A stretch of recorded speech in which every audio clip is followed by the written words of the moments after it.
Good morning, everybody. Welcome back to the channel. So on today's Adventures of Kenny, we are going to work on the C10. So I just got back from camping yesterday from going to the dunes. So please look out for that video if you haven't seen it yet. But we got back Sunday. Today is Monday. Happy Veterans Day. First, I want to thank everybody who has served.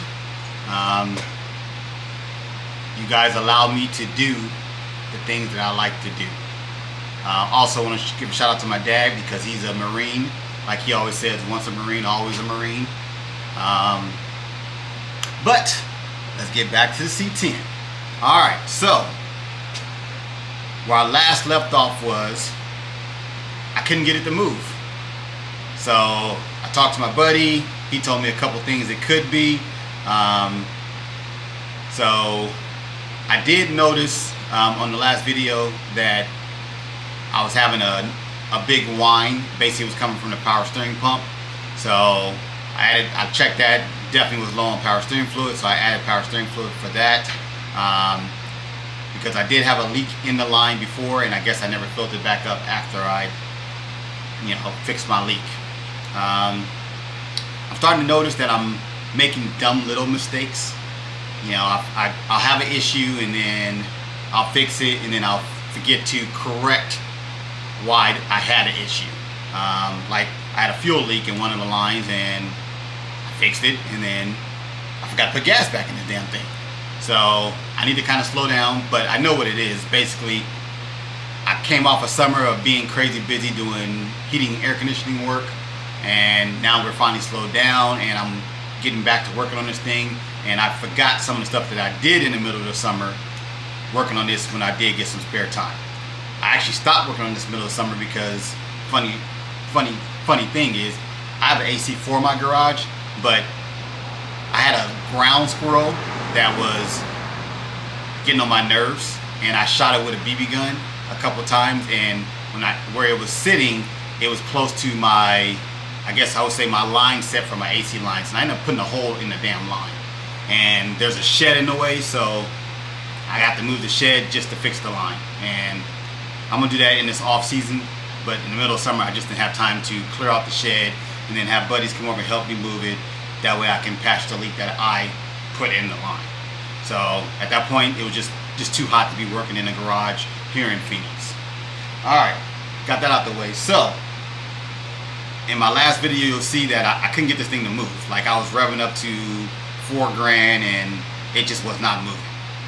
So once again, like I talked to my buddy, and he's the one who told me check these few things, and if this doesn't work, then the guy who built the tranny made a mistake. And then he gave me a number for a new tranny guy, because the guy who built my tranny, he ended up having a problem with him on another project. So that's a whole nother story. But hopefully my stuff is correct. So now back to today.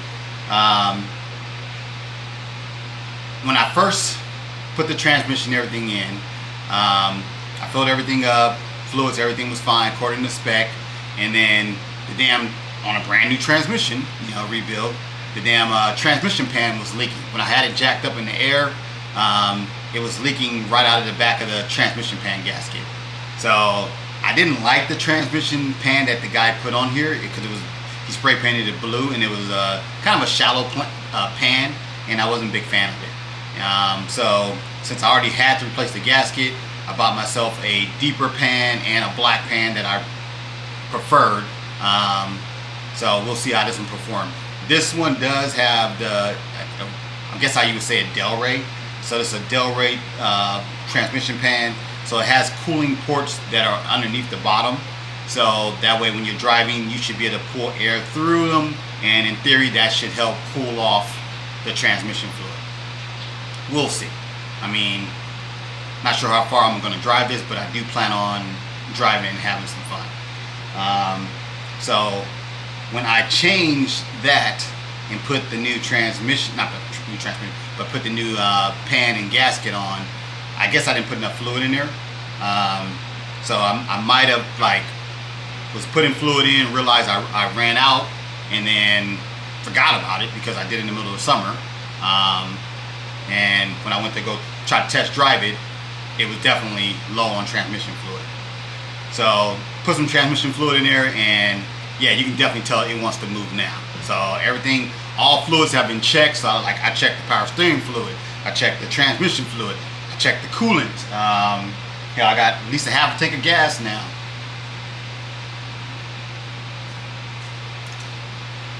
Somebody's walking by and just staring at me, so I'm gonna give him a minute to get out of my face.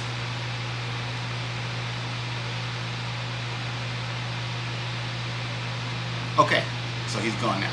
Alright, so like I said, I got fuel in this thing. There's oil in this damn thing. If it takes a fluid, it's in this now.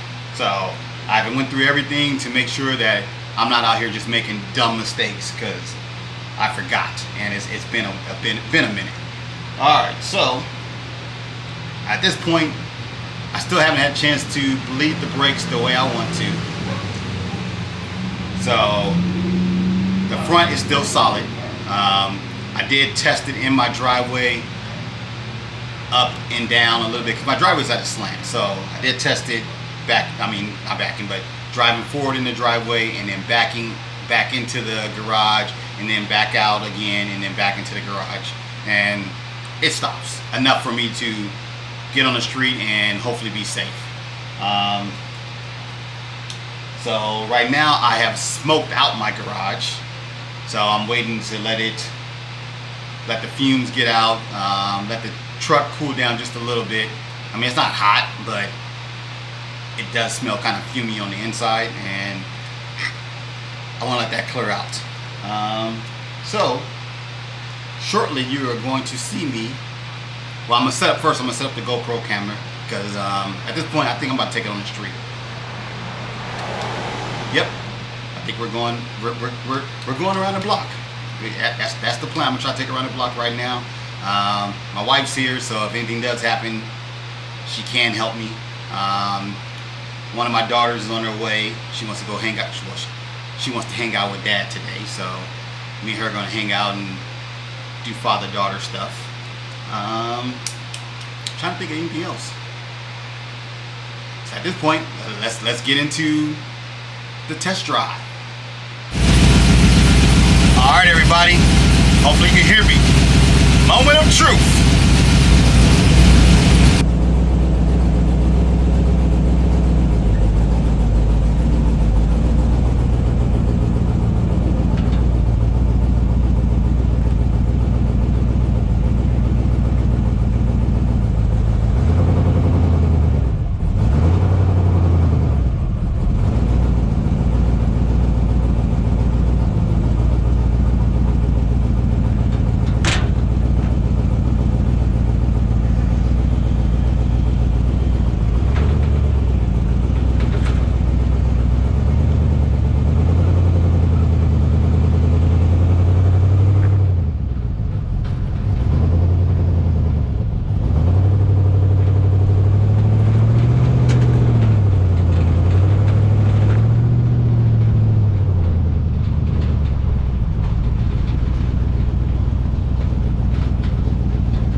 Well. Looks like that was a successful test drive. I didn't go too far. I mean, I pretty much just pulled out of my driveway, went up the street, backed up, came back, backed it back into the garage. I just want to make sure we move on its own, and it does. So at this point, I know I can put it on a trailer and drive it into Dino's. So sometime this week, hopefully I can get some buddies to come over and help me put the bed back on. And even if I don't get the bed back on, I'm still going to take it to Dino's the way it sits. It is what it is. But I'm happy. I'm happy. I know you don't see it, but trust me, I'm happy. So once again, thank you for watching. I know it really wasn't much besides me just taking it for a test drive, but yes. So we are going to Dino's. So yes, if you see me out there, just like I said, say hi. But other than that, that's all I got for today. You guys have a good week. See you on the next Adventures of Kenny. Bye.